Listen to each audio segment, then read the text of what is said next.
ओम शांति।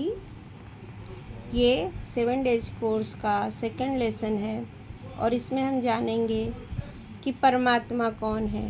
पहला लेसन था कि आत्मा कौन है, यानी मैं कौन हूँ, हमारा अस्तित्व क्या है। तो मैं एक आत्मा हूँ। शरीर वस्त्र के समान है जिसको हम बार बार बदलते हैं। दूसरा लेसन है कि परम पिता परमात्मा कौन है।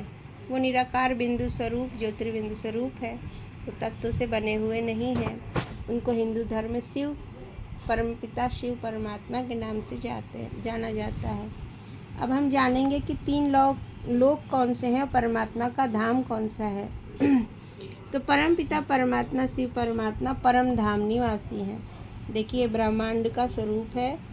ये जो पृथ्वी, चांद, तारे, गैलेक्सी दिखता है, ये साकार लोक से नाम से जाना जाता है। इसके ऊपर जाएंगे तो ब्रह्म लोक, ये सूक्ष्म लोक है, जहाँ की 3 आकारी देवता ब्रह्मा, विष्णु और शंकर विराजमान हैं। ये भी तत्वों से बने हुए नहीं हैं। ये आकारी स्वरूप है, जैसे कि फरिश्ता सूक्ष्म स्वरूप जैसा होता है हमारा सूक्ष्म शरीर, तो ये आकारी लोक है। और ये है ब्रह्मलोक, जहाँ परमात्मा और आत्माओं का धाम।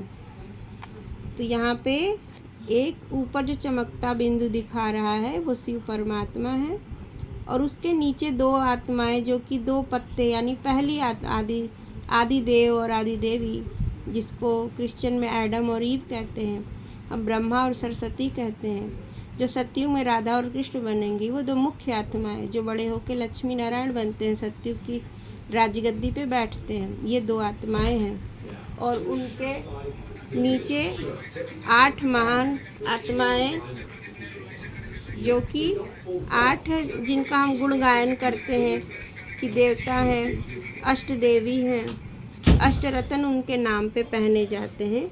उनके नीचे वो 8 और फिर 100 अन्य आत्माएं देवता धर्म की ही आएंगी, जिनको 108 देवताओं को जो गायन है, जो जिनके यादगार में हम माला जपते हैं। और उसके बाद ये सारी सतयुग और त्रेता में आने वाली राजा और प्रजा सभी आत्माएं, दास दासी से लेके चंडाल से लेके राजा रानी प्रिंसेस, ये सब आत्माएं यहाँ तक जो तना है सतयुग की आत्माएं, सतयुग और त्रेता की आत्माएं, जिनको देवी देवता कहते हैं, वो 33 करोड़ होंगे। वो आत्माएं यहाँ विराजमान होती हैं। उसके बाद आप ये जो देख रहे हैं वृक्ष के समान, उसमें फिर यहाँ से द्वापर से जो आत्माएं ऊपर से नीचे आती हैं, और अन्य सभी धर्मों की आत्माओं की ये शाखाएं हैं। और हमारे धर्म में भी जो आत्माएं बाद में आती हैं, उनका स्थान है। इस प्रकार